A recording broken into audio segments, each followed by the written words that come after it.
नमस्कार। शाम के अखबारों की चर्चा चाय के साथ। 7 अगस्त है और इंदौर का मौसम आज बेहतर है, ना धूप है ना कुछ है। हालांकि बारिश की व्यवस्था अभी भी नहीं है। सरकार की भी चिंता बढ़ने लगी है क्योंकि अगले 4 से 5 दिनों में पानी नहीं गिरा तो इसका असर फसलों पे दिखने लगेगा। शहर की तमाम खबरें हैं। शहर में आज जो है पूरी जिला सरकार जो है आज बस में सवार होकर मुख्यमंत्री के कार्यक्रम के तहत अम्बा चंदन गांव पहुंची है और वहां पर त्वरित समस्याएं निराकरण के लिए पूरा तामझाम पहुंचा हुआ है। जिला प्रशासन के कार्यालय में आज क्या हो रहा है इसकी जानकारी नहीं, पर सवेरे आज जो है सवेरे से ही काफ़िला जो है अधिकारियों का वहां पहुंच गया था। उसकी जानकारी भी हम आपको देंगे। कुछ राष्ट्रीय स्तर के मामले ये है कि अंततः अमित शाह आज भी लोकसभा में नहीं पहुँचे और भारी हंगामे के बीच आज का दिन भी सुहा हो गया। पिछले 2 हफ्ते के बाद में अब आखिरी कुछ समय दिन और बचे जिसके बाद में ये पूरी, और इसका सबसे बड़ा नुकसान भाजपा को उठाना पड़ रहा है क्योंकि भाजपा के जो तीनों बिल हैं, FCRA बिल जो कल जो पेश होना था वो नहीं हो पाया, परिसीमन बिल वो भी उलझ गया है, अभी तक कोई स्थितियां दिख नहीं रही और अमित शाह सदन में आने को तैयार नहीं है। भारी हंगामे के बीच विपक्ष अड़ा हुआ है कि अमित शाह को आगे बयान देना चाहिए। महंगाई में तड़का लग गया। शक्कर थोक भाव में 55 रुपये के पार पहुंच रही है, 52 रुपये के लगभग पहुंच गई, 52 से 53 रुपये के बीच। तो शक्कर के भाव में और भी आग लगने की संभावना दिख रही है। एथेनॉल में शक्कर का इस्तेमाल हो रहा है, उधर भी ठीक है इधर भी ठीक है, दोनों तरफ भाव बराबर हो गए। शुगर कम खाइए, गाड़ी को भी नुकसान है और आपको भी नुकसान है। एक बहुत बड़ी खबर वर्ल्ड गोल्ड काउंसिल की है कि 30% सोने के भाव गिरने वाले हैं अगले 3 महीनों के अंदर। मतलब यदि आपने नहीं खरीदा हो तो तैयार कर लीजिए आप, और अगर आपने खरीद रखा है तो आप अपनी तैयारी कर लीजिए। इस पर ही बात करेंगे आखिरी में। पर हम सबसे पहले आज इंदौर की खबरों की बात करें पत्रिका से। आज बहुत ज़्यादा खबरों का दबाव नहीं, पर फिर भी इंदौर की खबरों की बात करें। सड़कों पर दौड़ रही बेनाम ई बाइक, नंबर रजिस्ट्रेशन और बिना बीमा के हिट एंड रन हुआ तो किसका होगा, क्या होगी कार्रवाई। पर सड़कों पे बहुत सारी बाइक ऐसी भी दौड़ रही हैं जिनके नंबरों के अते पते नहीं है। मतलब वो गाड़ियों पर सायरन लगे हैं, सब लगे। हमारे यहाँ हम चालान बनाने का अभियान जो चलता रहता है शहर में, केवल उसके अलावा हमारा कोई ध्यान नहीं जाता कि चौराहे पर हम उसका हार्न बजवा के देख लें, कि हम चौराहे पर उसकी बाकी चीज़ें जांच कर लें। बस अगर चालान की व्यवस्था हो गई, लाइसेंस है, गाड़ी कागज नहीं है, बीमा नहीं है, तो चलो आप चालान बना लो जाओ। पर गाड़ियों में जो हार्न लगे हुए हैं वो बहुत बड़ी मुसीबत बनते जा रहे हैं शहर में। ये भी, इस पर भी किसी ना किसी दिन एक अभियान चलाना चाहिए। बीच बीच में साइलेंसर पर तो अभियान चला देते हो आप, जो कि उसकी आवाज़ फायर की हो रही है। पर इन दिनों बच्चों की आवाज़ वाले हार्न भी शहर में रोते हुए रात को बजा के लड़के जो है उधम मचा रहे हैं, पर उस पर किसी का ध्यान नहीं है। क्या है साहब ये? जी बिल्कुल, जिन बेनामी ई बाइक की बात की जा रही है, और ई बाइक को लेकर मैं आपको बता देता हूँ कि कुछ ई बाइक ऐसी होती है जो जिनकी एक रफ्तार तय की गई है कि वह 25 किलोमीटर से ज़्यादा की रफ्तार से नहीं चलेगी, तो उन्हें किसी तरह के रजिस्ट्रेशन की ज़रूरत नहीं है। वो ये सिर्फ नियम है, चलेगी या नहीं चलेगी रोड पे कोई देखने नहीं गया हैगा। बात फिर वही आती है कि जिस तरीके से इस शहर में ई रिक्शा ने इस ट्रैफिक का कबाड़ा किया, धीरे धीरे बढ़ते गए और कोई देखने वाला नहीं हुआ, वैसे ई बाइक के मामले में भी यही हो रहा हैगा। कम से कम ट्रैफिक पुलिस को एक बार अभियान चलाकर सारे ई बाइक की जो हालत देख ली जाए, किसमें नंबर क्यों नहीं है ये भी देख लिया जाए। कभी पुलिस देखने नहीं उतरती है कि ई बाइक पर नंबर है या ना है, वह बगैर नंबर के क्यों चल रही है, उसका रजिस्ट्रेशन क्यों नहीं है। अभी पूछने जाएंगे तो ये मुझे ऐसा लगता है कि ट्रैफिक पुलिस वालों को भी इस चीज़ का ज्ञान नहीं होगा कि कितनी रफ्तार की ये बाइक जो है उनका वो जो है उसमें रजिस्ट्रेशन की ज़रूरत नहीं पड़ती हैगी। तो कुल मिलाकर ये है कि इसका भी मकड़ जाल जो है पूरे शहर में बढ़ता जा रहा हैगा। और जिस तरीके से ईरान इजराइल की जो लड़ाई के बाद में पेट्रोल के दाम बढ़े थे, उसके बाद तो ई बाइकों की जो है डिमांड इतनी हो गई है कि गाड़ियाँ जिधर देखो उधर वो ई बाइक, हर व्यक्ति ई बाइक ही उठा रहेगा। ऐसे में वे लोग भी उस तरह उसका सहारा ले रहे हैं जो रजिस्ट्रेशन नहीं कराना चाहते हैं। कम पैसे की जो गाड़ियां खरीद रहे हैं उसमें रजिस्ट्रेशन की आपको ज़रूरत नहीं है।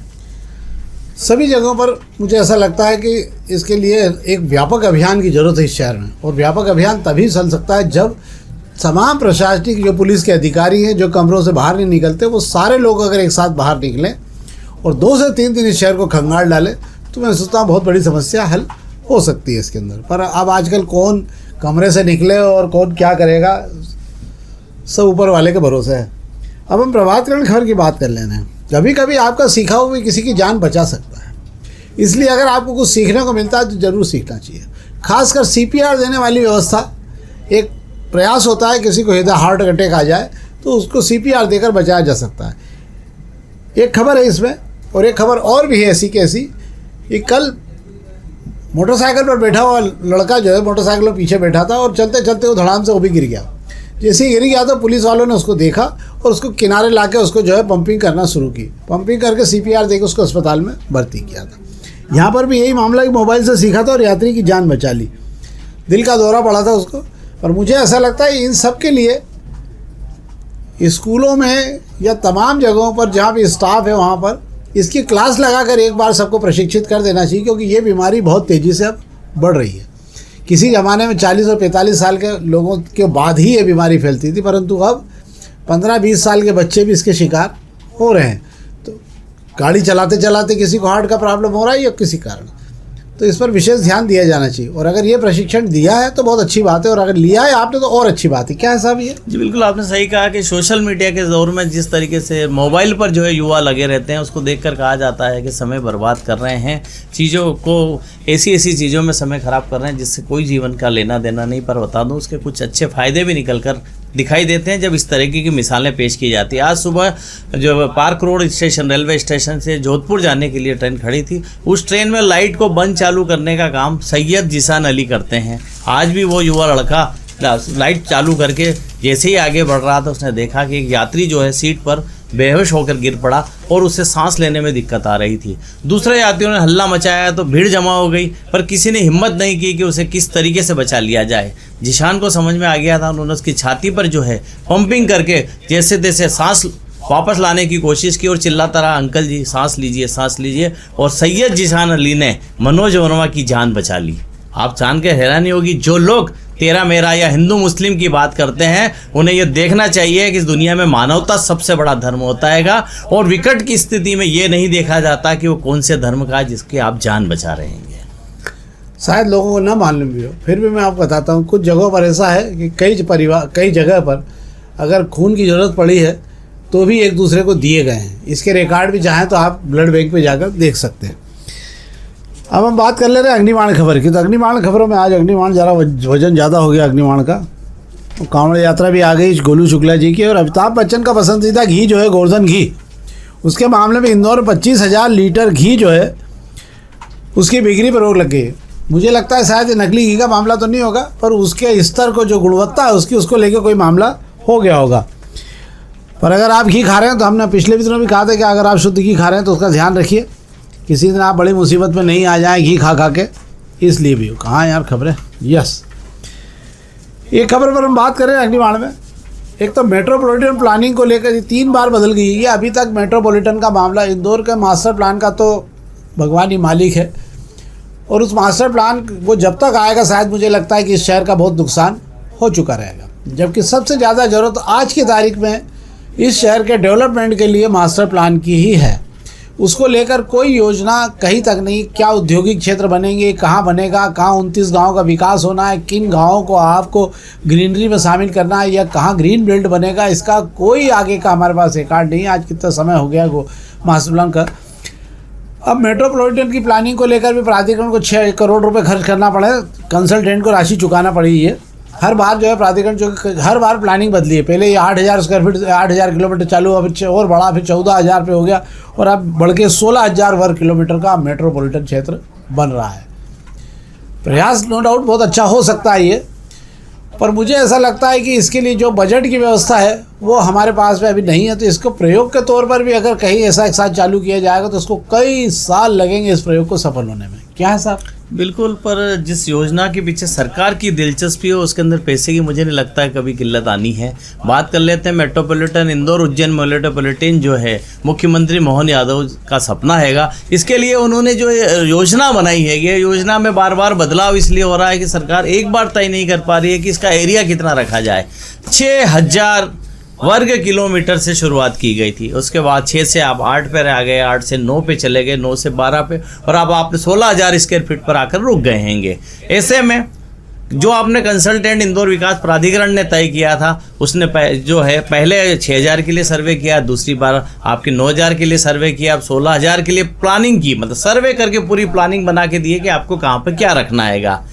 इसके बदले पैसा तो लगेगा। आप बार बार सर्वे कराते जाइए, कंसल्टेंट के तो मजे हैं। अभी 16 के बाद में आप चाहें तो 20,000 रुपये भी सर्वे करा लीजिए, उसके बाद सारा डेटा तैयार है, थोड़ा सा इधर उधर ही खसकाना है, पर पैसे मोटी उसको मिलते जा रहे हैं। कुल मिलाकर फायदा कंसल्टेंट का हो रहेगा। अब इस योजना में जो भी समय लगेगा, एक बात बता दूं मैं आपको, जो इसके लिए राशि तय की गई वो 200 करोड़ रुपए की राशि दी गई है। इंदौर में पुराने IAS अधिकारी जो रिटायर हो चुके हैं, जो हो चुके हैं, उनसे जब इस मामले में पहले ही बात की गई तो उन्होंने कहा 2 किलोमीटर का इलाका भी आज की तारीख में अगर डेवलप करना हो शहर के बाहर का, तो कम से कम 20 से 30 करोड़ रुपया चाहिए, तब जाके 2 किलोमीटर के इलाके में सड़कें और ये सब बनाई जा सकती है। तो आप समझ लीजिए कि 14,000 वर्ग किलोमीटर के इलाके की जो राशि लगनी है वो कहाँ से आएगी और कैसे आएगी, इसके कहीं कोई प्रावधान नहीं दिख रहे हैं जो अधिकारियों का मानना है। अब हम दोपहर की खबरों की बात कर रहे हैं, पहले पेज की हम बाद में बात करेंगे। एक तो आज बस में सवार होकर जिला सरकार पहुंची गांव अम्मा चंदन। मुख्यमंत्री का जन विश्वास कार्यक्रम जो अभियान जो है आज दोपहर शुभारंभ हुआ इसका, और तमाम कमिश्नर, कलेक्टर सहित तमाम अधिकारी जो हैं आज अम्मा चंदन गाँव पहुँचे।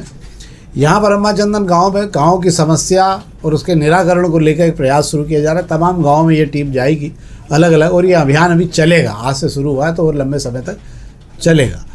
देखना होगा कितनी समस्याएं हल हो रही है। हालांकि जन शिकायत के केंद्र लगती है, उसके अंदर भी शिकायतें तो दूर होती है, पर यहाँ पर प्रशासनिक शिकायतें कितनी दूर होगी ये जरूर देखना पड़ेगा। क्या है सर? जी बिल्कुल सही कह रहे हैं कि आम जन में विश्वास जताने के लिए सरकार के प्रति जन विश्वास अभियान आज से शुरू किया गया है, और इस अभियान के तहत हर शुक्रवार को कहा जा रहा है कि पूरा जिला प्रशासन जो है सीधा आपके गांव में जाके बैठ जाएगा, आपको जो काम कराना करा लीजिए। पर मुझे इसका एक दूसरा नुकसान जो मुझे होता दिखाई दे रहा है कि आप शहर छोड़कर गांव में चले जाएंगे हर शुक्रवार को, तो शनि और रविवार को तो वैसे भी आपका दफ्तर बंद रहता है, तो शुक्रवार से लेकर रविवार तक मतलब 3 दिन जो है जिन लोगों को, शहर के लोगों को काम कराना है वो सारे काम रुक जाएंगे। या बात कर लें जिले के जो दूसरे क्षेत्र से जो लोग आते हैं कलेक्टर दफ्तर, वे भी काम नहीं करा पाएंगे। तो इस शुक्रवार का दिन आपने तय तो कर दिया, पर उसके बदले जो आप कलेक्टर ऑफिस को वीरान छोड़कर जा रहे हैं, तो आपकी गैर मौजूदगी में मुझे लगता है ये भी जिम्मेदारी तय करनी चाहिए कि जिन लोगों को आप यहाँ छोड़ के जा रहे हैं, कम से कम वे जो आम लोगों की जो तकलीफ लेकर आ रहे हैं उनका भी समाधान यहाँ होना चाहिए। हालांकि होता यही है कि सब अधिकारी जब चले जाते हैं तो वहाँ बता दिया जाता है कि भैया साहब वहाँ गए, अब आप 2 दिन बाद आना, सारा काम वहीं पेंडिंग रहता है। इंदौर उज्जैन डीलक्स बस का किराया 150 रुपये है। आज से जो किराया बढ़ाया गया 40%, 2 रुपये किलोमीटर के हिसाब से। सामान्य बस का किराया 112 रुपये। इंदौर से भोपाल का किराया जो है 550 रुपये के लगभग पहुँच रहा है, 550 मतलब 530 रुपये के लगभग पहुँच रहा है। नए किराए से जो है सबसे ज़्यादा असर उन बच्चों को होगा जो आसपास के क्षेत्रों से यहाँ काम करने के लिए आते हैं। एक खबर में बात कर लें, क्रास पोर्टल पर जो बनाया गया उसमें 400 से अधिक कॉलोनियों की जानकारी उपलब्ध हो गई। 40 से अधिक अवैध कॉलोनी पे FIR दर्ज हुई है। और ये जो क्रास बनाया गया है, पोर्टल बनाया गया है, इसके अंदर आप वैध और अवैध कॉलोनी की जानकारी, कॉलोनी की स्थिति और सबको देख सकते हैं। अच्छा प्रयास है सरकार ने, जिला प्रशासन ने किया है इसके अंदर। और इससे इंदौर में जो अवैध कॉलोनी के धंधे या जिनको अनुमति नहीं मिली उनके बारे में भी जानकारी मिल सकती है। तो आप डायरी या उसके चक्कर में पड़ने के बजाय अगर एक बार कोई भी प्लाट खरीदना भी चाहते हैं तो एक बार ये क्रास पोर्टल जो गवर्नमेंट का है, जो जिला प्रशासन का, उसको देखकर भी आप खरीद सकते हैं। हालांकि 40 से ज़्यादा FIR है। आगे कार्रवाई क्या है भैया? जी बिल्कुल, जैसा कि कहा जा रहा है कि क्राफ्ट पोर्टल पर जो है कॉलोनियों को अपडेट कर दिया गया है, 400 से ज़्यादा कॉलोनियों को। तो मेरा ऐसा मानना है कि इनको रेगुलर अपडेट होना इसका बहुत ज़रूरी है। पता चले कि वो सरकारी धर्रे के हिसाब से अगर वो पोर्टल चलेगा तो जो कॉलोनी विकास होकर आगे पहुँच गई है कि वो उसका पुराना ही रोड मैप दिखाएगा। या बात कर लें जो कॉलोनियाँ अवैध है उसमें कोई बदलाव हो गया है या जो कोई नई कॉलोनियाँ उसके अंदर जुड़ गई है, तो मुझे लगता है वो समय समय पर अपडेट उसको करना ज़रूरी है। वरना लोग पोर्टल को खोल के आपके भरोसे पर प्लाट खरीद लेंगे, फिर बाद में आप कहेंगे तो पोर्टल उस समय अपडेट नहीं गई थी जानकारी। हाँ, फिर वो तुलसी नगर जैसी हालत हो जाएगी, वैध कॉलोनी में प्लाट खरीदा था और अब अवैध बाद में अवैध हो गई और जो आज तक वैध होने का हो नहीं पा रही है, नाम नहीं ले पा रही है। और उनके सबको कॉलोनी लोन इसलिए नहीं मिलता कि नहीं कॉलोनी आपकी अवैध है। ऐसे गृह निर्माण संस्थाओं की अगर बात कर ले, गृह निर्माण संस्थाओं में कितनी कॉलोनियाँ अटकी पड़ी हुई है, पैसा देने के बाद भी वहीं के वहीं है। तो सब ये चीज़ें आप कुछ भी खरीदने से पहले एक बार जरूर देख लें। अब हम दोपहर के पहले पेज खबर बात करें। वर्ल्ड गोल्ड काउंसिल ने एक जानकारी जारी की है। सोने की कीमत अगले 3 माह में 30% तक गिरेगी। अभी हाल सोना 4,000 कुछ रुपये, मतलब 4,000 रुपये के लगभग जो है $4,027 प्रति औंस, मतलब 28 ग्राम सोने का भाव आज की तारीख में ये है। 7 जनवरी में जो हाई था सोने का, उसमें 7% की गिरावट अभी तक दर्ज होगी। पर अब वर्ल्ड गोल्ड काउंसिल जो इसके पूरे कोने सोने के कामकाज पे नज़र रखती है, सोने के आगे के भविष्य को तय करती है, उसका आकलन जो जारी हुआ है उसने ज़रूर बाज़ार को थोड़ा सा हिला दिया है। और उसका कहना ये है कि ये टूटना चालू होगा तो $3857 प्रति औंस के लगभग ये भाव जाएंगे पहले, और अक्टूबर तक ये $3500 के नए मुकाम तक पहुंच सकते हैं। येन के भाव अगर मजबूत हुए डॉलर के मुकाबले तो थोड़ी बहुत स्थिति सुधरेगी, अन्यथा ये भाव 30% तक नीचे चले जाएंगे। जनवरी से लेकर अभी तक तो 7% तो नीचे आ ही गए। तो यदि आपको सोना खरीदना तो अक्टूबर तक रुक जाइए, आप आराम से आपको 30% गिरे, मतलब आप मान लीजिए 40,000 रुपये का सोना सस्ता हो सकता है। ये वर्ल्ड गोल्ड काउंसिल का आकलन है। कई बार होता है आकलन ऊंचा नीचा भी जाता है, पर पहली बार बताया जा रहा है कि अगर ये गिरावट होगी तो बहुत बड़ी। हालांकि जितने रिजर्व बैंक है, मतलब जितने भी जो बैंक हैं देशों के, अन्य देशों के बैंक, वो भी इस साल सोना खरीद नहीं रहे हैं। जो बल्क में खरीदा करते थे कि 9 टन 8 टन 20 टन 173 टन सोना सबसे ज़्यादा केवल चीन ने खरीदा था। उसके बाद अभी कोई भी सोना खरीदने को तैयार नहीं है। अब बेचने को बहुत सारे देश भी तैयार हो सकते हैं। एक और खबर ये है कि अमित शाह बुरी तरह से फंस गए, विपक्ष जवाब देने की लड़ा, और आज भी सदन में भारी हंगामा चलता रहा। राहुल गांधी अड़े हुए हैं कि जब तक अमित शाह लोकसभा में आकर जवाब नहीं देंगे छात्रों की मारपीट, राम मंदिर को लेकर, तब तक लोकसभा की कार्रवाई नहीं चलेगी। इधर इसी के बाद तुरंत दूसरे निशाने पर राजनाथ सिंह है, जिन्होंने सदन में ताली ठोक कर कहा था कि बिल्कुल ताली ठोकी है इस बात पर कि एक भी जवान हमारा नहीं मरा और ऑपरेशन सिंदूर में हमने बड़ी उपलब्धि हासिल की। और 6 महीने बाद जब ये पता चला कि 6 जवान जो है शहीद हो गए थे, जिनके बारे में आज तक न तो राजनाथ सिंह कुछ बोलने को तैयार हुए, न प्रधानमंत्री जो बात बात पे ट्वीट करते हैं उन्होंने भी एक शब्द उस पर नहीं कहा है। 6 जवानों के परिवार को भी दुख हुआ कि हमारे परिवार ने हमने परिवार खोया, बच्चा खोया हमारा, उसके बाद भी हमको सम्मान नहीं मिला है। इस पर भी जवाब चाहते हैं। विशेषाधिकार हनन का प्रस्ताव दे रखा है इस मामले में। अल्पवर्षा से सरकार की हालत बहुत ज़्यादा बिगड़ने लगी। सरकार को चिंता लग रही कि अगर कहीं ये स्थिति बनी रही और पानी अगर अभी हाल 19% कम गिरा और ये बढ़ गया, अगर ये 15 बजे तक पानी नहीं गिरा तो सरकार को चिंता हो रही है कि फिर बड़ी तैयारी करना पड़ेगी प्रदेश में, क्योंकि अगले साल चुनाव भी हैं। नगर निगम के चुनाव की प्रक्रिया शुरू हो जाएगी। शक्कर के भाव 1 लाख, मतलब शक्कर के भाव में बहुत तेज़ी आ रही है। 55 रुपये के लगभग पहुँच रहे हैं थोक के भाव, मतलब फुटकर में और बढ़ेंगे। और कल राहुल गांधी पहुँच रहे हैं प्रयागराज, तो 1.5 लाख से ज़्यादा छात्रों ने वहाँ पंजीयन कराया है ऑनलाइन, जो उस कार्यक्रम में शामिल होंगे। हालांकि अभी तक योगी सरकार ने अनुमति नहीं दी है इस कार्यक्रम के लिए। तो ये तमाम महत्वपूर्ण खबरें थी। एक और खबर आपको जाते जाते बता दें, जो बोफोर्स घोटाले को लेकर बहुत हल्ला मचा रहा, अंततः सुप्रीम कोर्ट ने 40 साल बाद उस पूरे केस की फाइल बंद करके जो आखिरी सुनवाई थी उसको भी ख़त्म कर इस पूरे केस को समाप्त कर दिया। कुछ नहीं मिला, शून्य का शून्य हो गया ये। तो ये तमाम खबरें थी जो महत्वपूर्ण खबरें राष्ट्रीय, शहर की, और हमने आपको दी। दोपहर न्यूज़ के विशेष कार्यक्रम है ये। हमारा आग्रह, इस कार्यक्रम को कृपा करके लाइक करिए। अगर आप कोई सुझाव इसमें देना चाहेंगे तो हमको खुशी होगी। जब आप कार्यक्रम देखते हो तो लाइक ज़रूर करिए, क्योंकि आप लाइक करते हैं तो उससे हमारा भी कुछ मनोबल बढ़ता है। कार्यक्रम कैसा बन रहा है उससे हमको अंदाज लग जाता है। हम आपसे चाहेंगे कि एक बार फिर आप सहयोग दें, सब्सक्राइब करें अगर चैनल को नहीं किया। बहुत बहुत धन्यवाद।